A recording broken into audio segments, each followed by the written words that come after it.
à toutes et à tous. On est ravis d'être ici et merci à Arnaud pour l'invitation.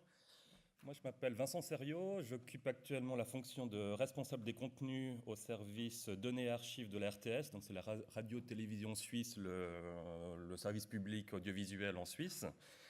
On souhaitait, avec Pietro, vous présenter deux aspects de l'évolution de notre métier. Donc, on se considère peut-être encore comme documentaliste, mais on va en parler. Et voilà, c'est deux grosses activités nouvelles qu'on a développées dans le service ces dernières années. Et vous montrer peut-être, ça peut, voilà, vous montrer l'évolution de la notion même d'archives, de traitement des données sur deux aspects un peu différents. Donc je te laisse tout de suite la parole. Merci. Alors, bonjour à tous. Donc, moi, je vais vous présenter, vous parler plutôt de l'évolution du métier de documentaliste à la lumière des expériences qu'on a eu l'occasion de faire à la RTS ces dernières années en matière d'indexation automatique et plus récemment d'intégration des technologies de l'intelligence artificielle, pardon. Donc, tout d'abord, pour commencer, quelques éléments de contexte. Alors, tout d'abord, je me présente, Pietro Rezzonico. Je suis actuellement product owner à la RTS au service données et archives. Alors, juste revenir rapidement sur ces deux notions. Déjà, la donnée archive, on s'est longtemps appelé le service documentation et archives. On est passé à données et archives il y a 2 ans à peu près, parce que voilà, c'est juste pour mettre en évidence cette importance de la donnée, l'importance de la data. Le service données et archives devient le garant des données, de la gestion des données au sein de l'entreprise. Deuxième élément, product owner. Qu'est-ce que c'est product owner? Je ne sais pas si tout le monde est familier avec cette notion. C'est une notion qui vient de l'agilité, c'est-à-dire que les projets, aujourd'hui en tout cas dans notre service, sont menés, sont menés avec des méthodes héritées de l'agilité, framework Scrum plus particulièrement. Dans ce cadre-là, le product owner, c'est une sorte de chef de projet à l'ère du digital. Mais j'en reviendrai un petit peu plus tard. Toujours en termes d'organisation, on est organisé selon une nouvelle forme de gouvernance qu'on appelle l'holacratie. Donc c'est une forme de gouvernance qui permet de répartir la décision dans différents cercles à un niveau vertical. C'est un mode d'organisation qui est extrêmement intéressant, intéressant dans la mesure où c'est une structure qui est extrêmement modulaire et extrêmement réactive par rapport en termes d'adaptation au changement. Autre point, le dernier engagement qu'on a fait au service données et archives, c'est un data scientist, parce qu'on pense que l'intelligence artificielle, en l'occurrence, peut vraiment nous aider dans notre mission de service public, disons, de sauvegarde du patrimoine, mais aussi d'exploitation des archives. Voilà, c'est quelques notions pour donner un petit peu le contexte. Donc, hop. On se place dans une perspective qui est celle de l'ouverture des archives. On a un mandat maintenant au niveau SSR qui est d'ouvrir les archives au public. Donc pour pouvoir ouvrir des archives au public, il faut que les contenus soient relativement bien documentés pour être recherchables, accessibles et donc exploitables. Voilà un petit peu une photographie de la situation actuelle. C'est des chiffres qui sont pris vraiment à la louche, mais qui représentent quand même une tendance, c'est-à-dire qu'aujourd'hui, on est dans une situation où on a une grande majorité des contenus qui sont peu ou pas assez documentés pour être facilement exploitables. Donc, si on voulait combler cet écart, ça serait des dizaines d'années hommes de travail pour ajouter des métadonnées à ces contenus. Donc, on s'est penché à la RTS depuis quelques années sur les méthodes d'indexation automatique. La première je vais citer une en particulier, c'est par exemple la reconnaissance vocale qu'on a mis en œuvre il y a 4 ans environ. Aujourd'hui, on a 50 000 heures d'audio et environ 10 000 heures de vidéo qui ont été traitées par la reconnaissance vocale. C'est un processus qui marche bien avec une technologie qui est vraiment efficace. Maintenant, en termes d'efficacité au niveau ajout de métadonnées, on peut être plus circonspect, notamment en vidéo, parce que là, on transcrit de la parole en texte. Donc, pour chercher des images, c'est pas vraiment adéquat. Et d'un autre côté, un des manques de la reconnaissance vocale, c'est de savoir qui parle. J'ai essayé de chercher un discours pour illustrer cette slide de Doris Leuthard.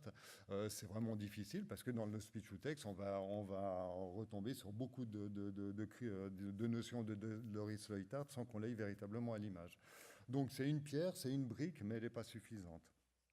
Donc on a eu l'occasion, il y a une année, de travailler avec un data scientist sur l'extraction, dans l'idée de développer des outils d'extraction automatique de métadonnées. C'est là où on travaille en équipe, donc en équipe de développement, en équipe Scrum.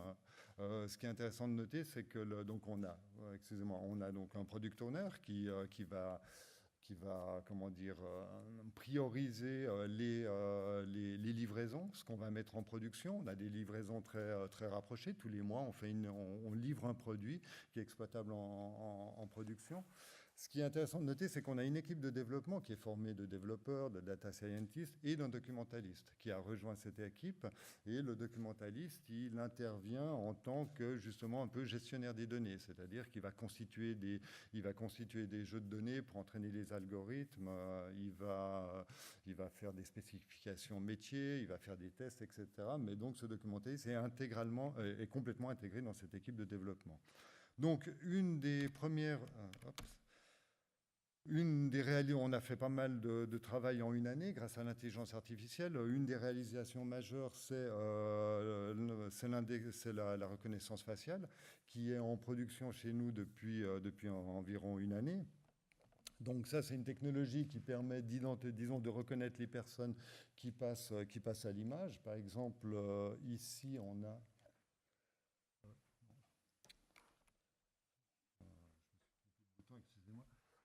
Ici, par exemple, on a lors de je crois que c'était la semaine passée, le match d'ouverture de la Coupe du Monde avec le premier but marqué par la Russie contre l'Arabie Saoudite avec Vladimir Poutine, Gianni Infantino qui console, si on veut, le prince héritier Ben Salman.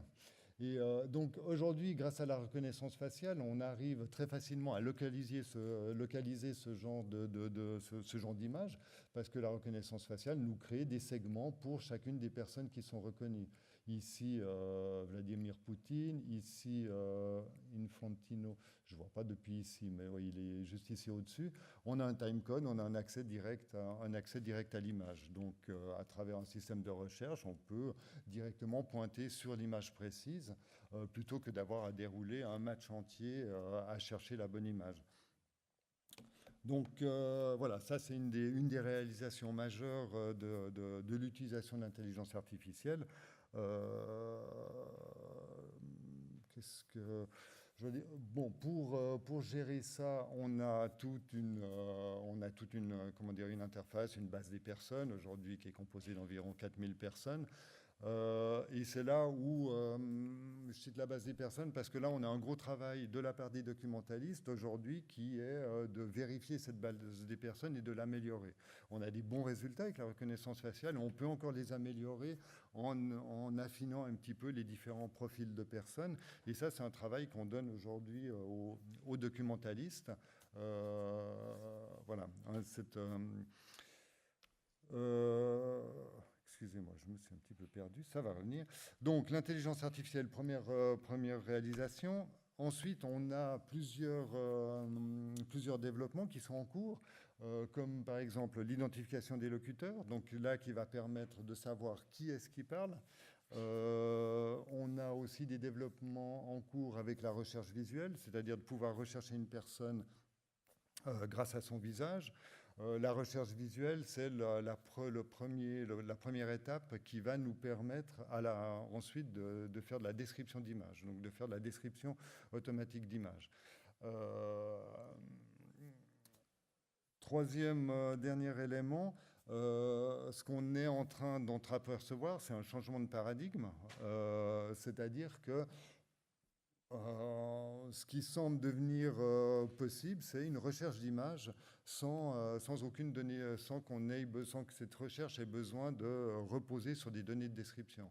C'est-à-dire que la requête en langage naturel est traduite en vecteurs. Ces vecteurs sont comparés aux vecteurs extraits des images et on a un résultat de recherche. C'est-à-dire ça me permettrait de faire des recherches du style, celle comme j'ai illustré ici, des gens autour d'un avion, une montagne avec de la neige, et peu à peu avec de plus en plus de complexité.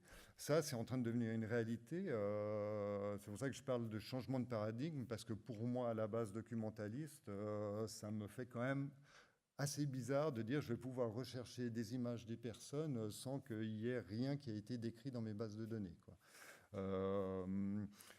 Donc cet aperçu pour vous montrer que déjà que l'intelligence artificielle nous amène des outils qui sont des choses aujourd'hui concrètes. La reconnaissance faciale, les premiers tests qu'on a fait à la RTS, c'était en l'an 2000.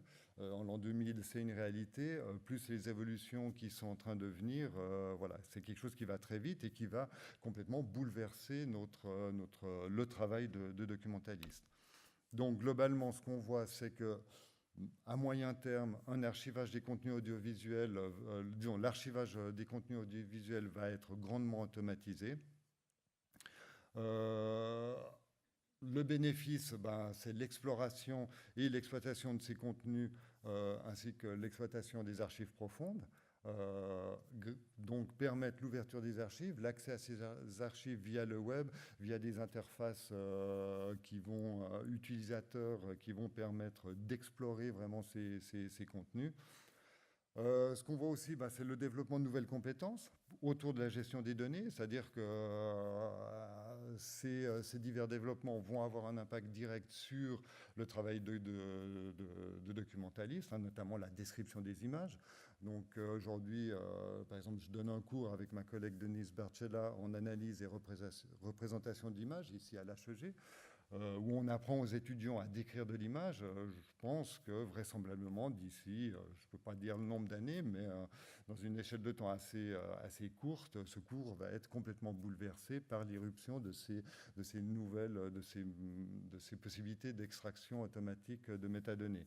Donc, mais par contre, ce qu'on voit, c'est qu'on a un déplacement des compétences vers du data management, notamment parce qu'il faut fournir des données aux algorithmes pour que ces algorithmes fonctionnent bien.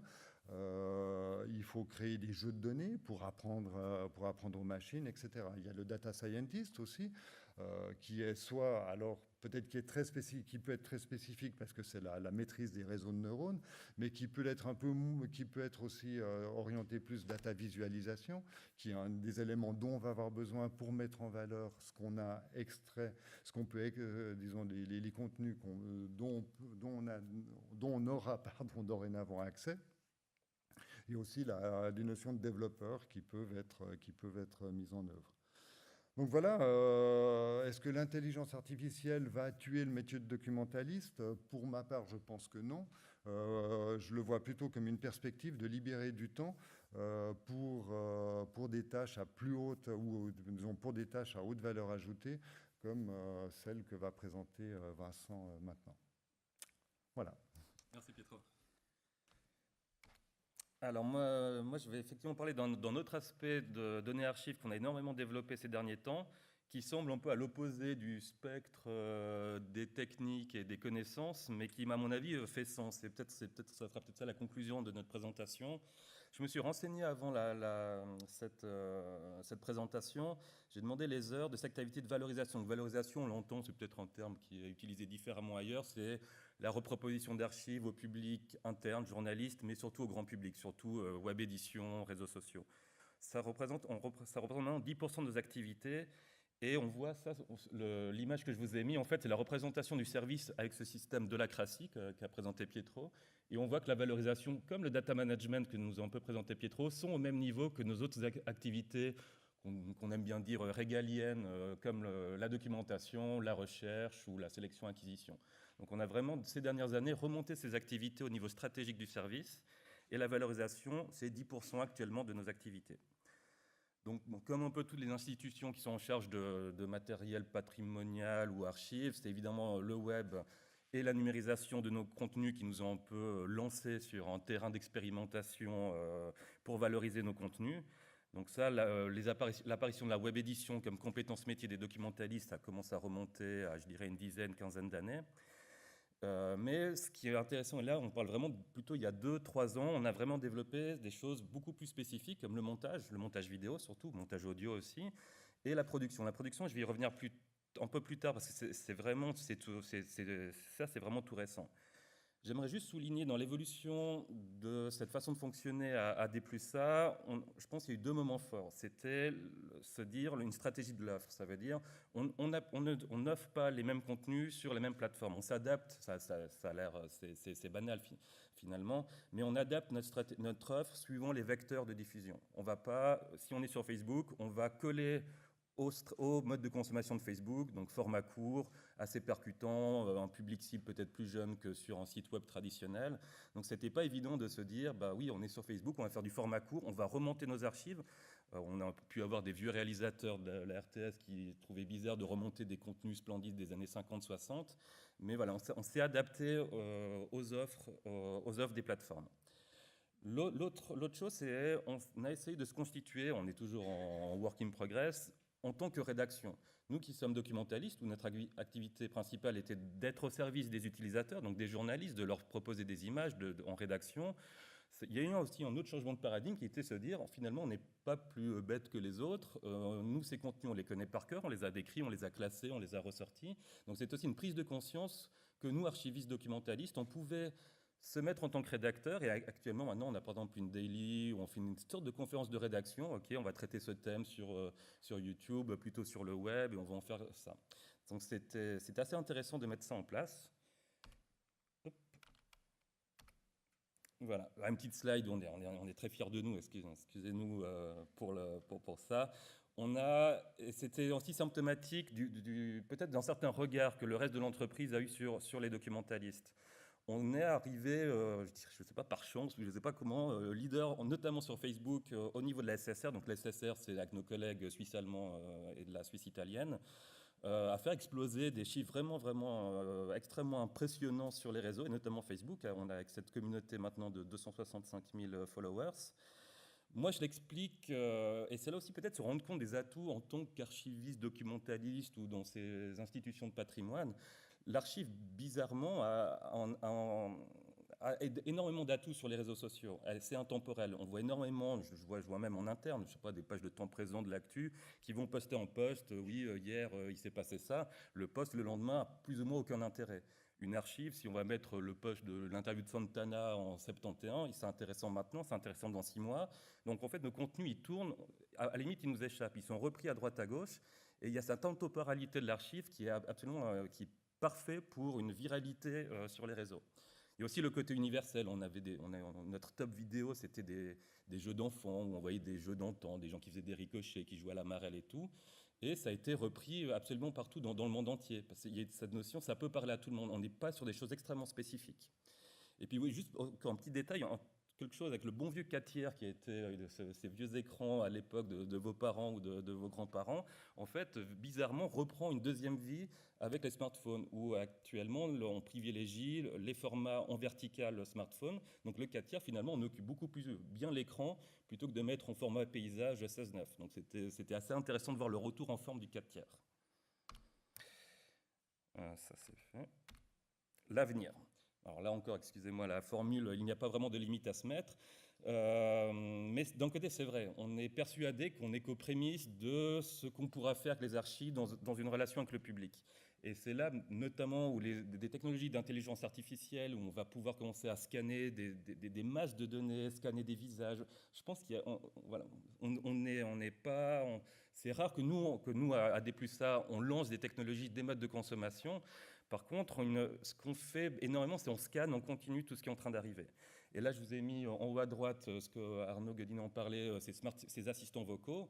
Typique, moi, quelque chose qui m'ennuie énormément, c'est qu'on a énormément de peine à valoriser les archives audio. On sait, là, on est dans pas la tyrannie de l'image, moi j'en vis aussi, mais énormément, la vidéo et l'image, ils sont vraiment mis en avant actuellement.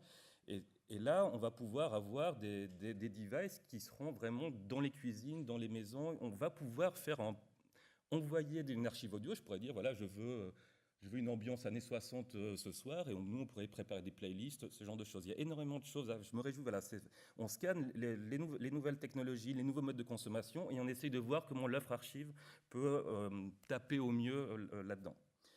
Je ne sais plus s'il faut qu'on accélère un peu, non, ça va encore. J'ai listé aussi 3 projets qui nous tiennent pas mal à cœur. Le jeu vidéo. C'est évidemment très très très dangereux de se lancer surtout avec nos petits moyens, dans quelque chose comme le jeu vidéo. Par contre, voilà, on aimerait bien essayer de se positionner sur des techniques de gamification. Typique, l'archive, on présuppose qu'il pourrait y avoir un intérêt avec une géolocalisation et du mode un peu avant-après. Le vieux rêve serait un peu un Pokémon Go en archive. Voilà, on va essayer de travailler un peu là-dessus. Pourquoi peut-être proposer aux gens de sortir leur smartphone, on pourrait mettre des archives, ils iraient faire refilmer en mode avant-après, voilà. C'est encore un peu nébuleux, mais si vous vous voyez dans quelques mois en jeu vidéo archive, n'hésitez pas. Netflix Archive. Netflix Archive, c'est aussi en lien avec l'ouverture des données. Donc on a vraiment cette mission d'ouvrir l'entier de nos archives. Mais là aussi, c'est l'hypothèse de, oui, on pourrait remettre une liste infinie de résultats avec une recherche et tout. Et Netflix, là, nous, ça serait un peu l'idée d'assumer, de plagier Netflix. En gros, ça serait de mettre vraiment le média en premier, de reteaser une sorte d'œuvre, de faire pratiquement une œuvre parallèle en archive, d'essayer de dire peut-être que le samedi soir, on vous fait ou une playlist, les documents restaurés, jouer un peu sur les attentes, c'est presque du marketing, d'essayer de revoir les archives sous en angle différent. Une playlist émission judiciaire, on pourrait vraiment travailler un peu là-dessus. Les événements publics, ce qui pour énormément d'institutions ne sont de loin pas nouveaux, c'est aller à la rencontre du public physique. Là, on va faire un événement en Valais à Lille fin octobre. Donc là, il y a aussi l'aspect émotionnel. On parle même plus énormément de technologie, mais c'est en mode mémoire du village. On vous redonne vos archives, on fait un débat, et après on mangera la raclette en Valais. Mais ça pourrait être aussi l'occasion de tester énormément de technologies. On pourrait imaginer un ancien du village qui nous fait une balade guidée avec des cases de réalité virtuelle pour se rendre compte l'évolution. C'est là où je dis, voilà, essayons les choses. Si on échoue sur quelque chose, on essaye autre chose. Voilà, pas de limite, on espère. Le dernier point, c'était sortir de la démarche push. Là, je m'explique. Il y a quand même quelque chose, moi, qui me dérange dans notre démarche, c'est qu'on est toujours dans une notion, nous, on pense que nos contenus sont bons et on vous les envoie. C'est typique ce qu'on fait sur les réseaux sociaux. Sortir de cette démarche, ça serait plutôt de dire, et là, je pense qu'il y a un lien avec l'ouverture des données, avec certaines technologies, c'est que le public s'en empare. Le public, qui peut être les grandes écoles, les écoles d'art visuel, les chercheurs, et surtout le grand public. Emparez-vous de ces contenus, faites-en ce que vous voulez. À la limite, nous, on pourrait même diffuser les meilleurs, donc il y a peut-être même un côté gagnant-gagnant à trouver. Mais voilà, là, actuellement, moi, je suis toujours un peu gêné c'est nous qui sommes les maîtres de ces contenus, et on vous les envoie, et à vous de les trouver sympas. Voilà, alors pour retomber un peu sur nos pattes, et on parlait de changement de paradigme, ce qui, moi, me semble je pouvais être un peu pessimiste sur notre service avec la révolution numérique, va-t-on disparaître, on va automatiser énormément d'activités, mais bizarrement, on se retrouve, à mon avis, on n'est jamais été aussi bien positionné dans notre entreprise que maintenant. On maîtrise ce que j'appelle l'entier de la chaîne des contenus. Et ça, actuellement, c'est même pour nous, les documentalistes, c'est dur de se rendre compte on est diffuseur, ce qui pour nous, une petite révolution en interne. On peut agir, on pourrait pratiquement être en autarcie sur une création de contenu. On pourrait le créer, rechercher ces contenus, le créer, le diffuser et l'archiver. On pourrait pratiquement tourner en boucle. Voilà. Donc c'était vraiment l'idée de montrer que malgré des choses qui peuvent être angoissantes pour certains collègues, des technologies, je pense qu'on a énormément d'atouts qu'on essaie de représenter comme ça. Et puis on ne voulait pas, comme vous quitter, avant de faire un petit clin d'œil à l'événement, aux 100 ans de cette filière info-documentaire, on a retrouvé une petite archive qu'on a remontée avec vos ancêtres qui date de 68, donc il y a juste les 50 ans au milieu de cette belle aventure. Et là, le deuxième extrait, c'est pour montrer qu'en fait, ce qu'on raconte maintenant, visiblement, tout est en éternel recommencement. Mais je vous laisse...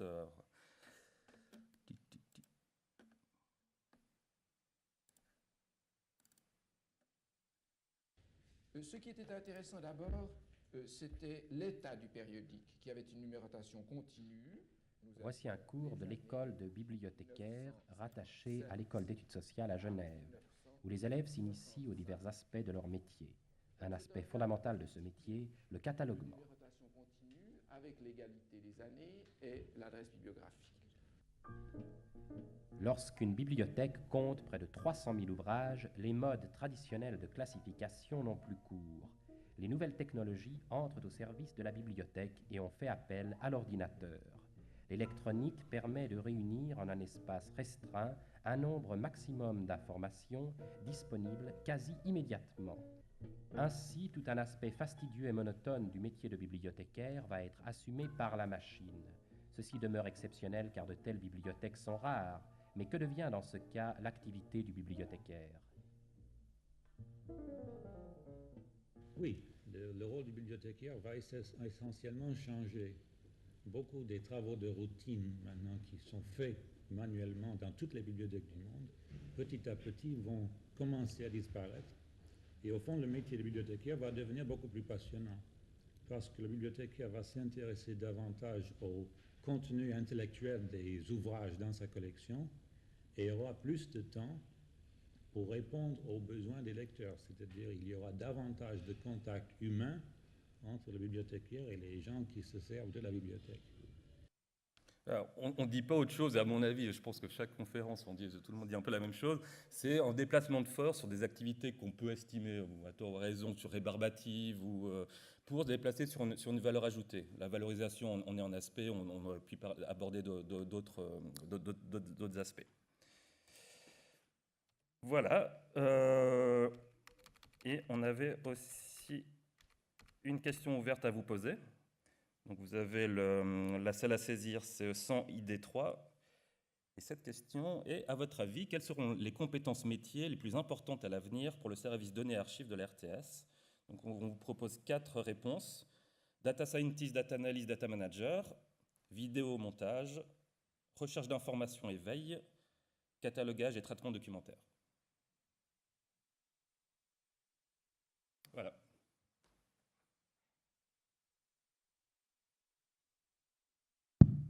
Alors, merci beaucoup pour cette excellente présentation, surtout les archives, là, c'est très étonnant.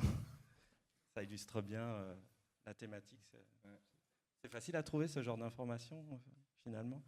Là c'était, oui, c'est bibliothécaire, document le plus ancien d'abord, et puis on regarde ce qui tombe. D'accord. Et vous avez trouvé 1000 résultats? Dans nos archives, on en a peu ça. C'est toute une série d'émissions qui s'appelle Vie et métier et qui présente la profession. Je pourrais peut-être même vous envoyer l'intégrale, vous mettre à la disposition. C'est assez intéressant.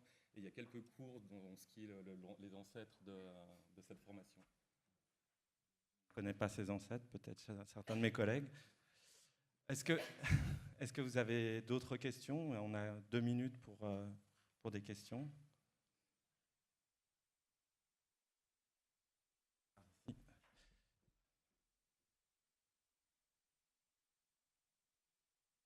Oui, bonjour. Je me posais la question du taux de pertinence en fait, de la reconnaissance automatique, aussi bien des visages que des voix que vous avez présentées. Taux de pertinence,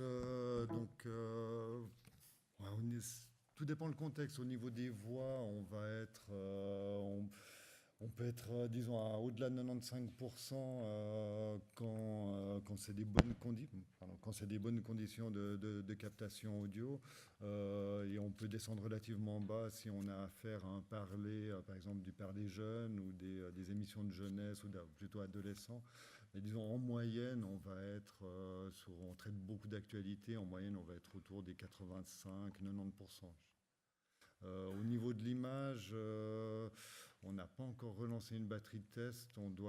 C'est toujours délicat de donner des chiffres parce que tout est une question de choix. Par exemple, au niveau de la reconnaissance faciale, on ne veut pas de faux positifs. Donc, c'est-à-dire qu'on va limiter, parce qu'à chaque personne reconnue, on va l'intégrer dans notre base de données. Comme on ne veut pas intégrer des faux positifs, on va limiter, comment dire, à un certain seuil ce qui est créé en base de données. Mais je dirais donc il y a des personnes qui ont été reconnues justes qui ne vont pas être intégrées, donc c'est là où le calcul devient un petit peu délicat.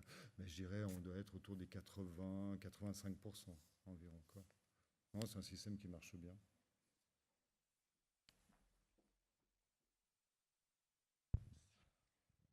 Je crois qu'il y avait encore une autre question là-haut, je me trompe? Je vais juste prendre une seule question, je suis désolé.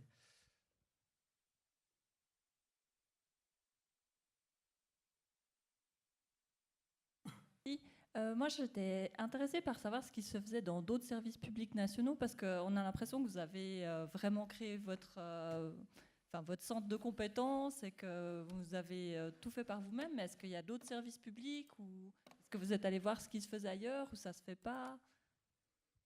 En quel domaine? L'utilisation générale de l'intelligence artificielle, que ce soit pour la reconnaissance vocale ou d'images, ou etc. D'accord.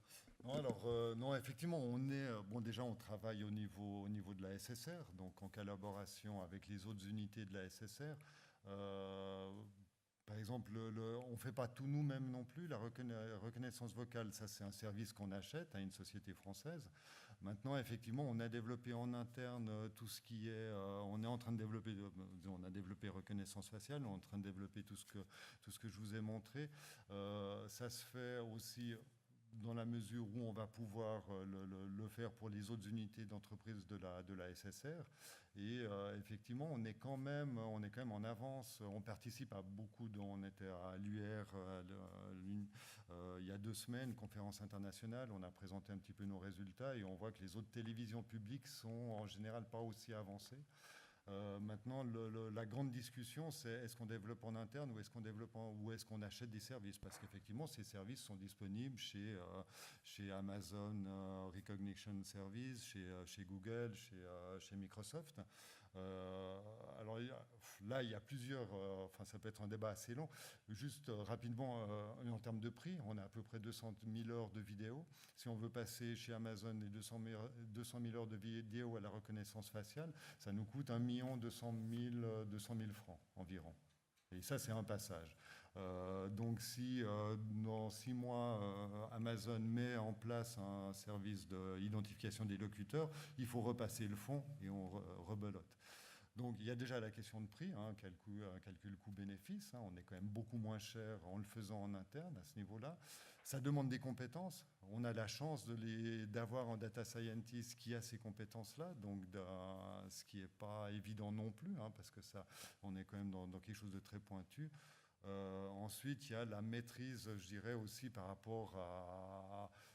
il y a la maîtrise des processus qui est le plus compliqué finalement dans la reconnaissance faciale, c'est l'intégration des données dans notre base de données à nous et la création des bases personnes. Quand vous achetez chez Amazon la reconnaissance faciale, vous avez une base des personnes qui est globale, qui est générique, qui va être tous les, je sais pas, les acteurs américains, les sportifs américains et tout, mais je pense que tout le monde politique suisse romand ou suisse en général ne sera pas dans la base de données. Donc cette base, il faut la créer.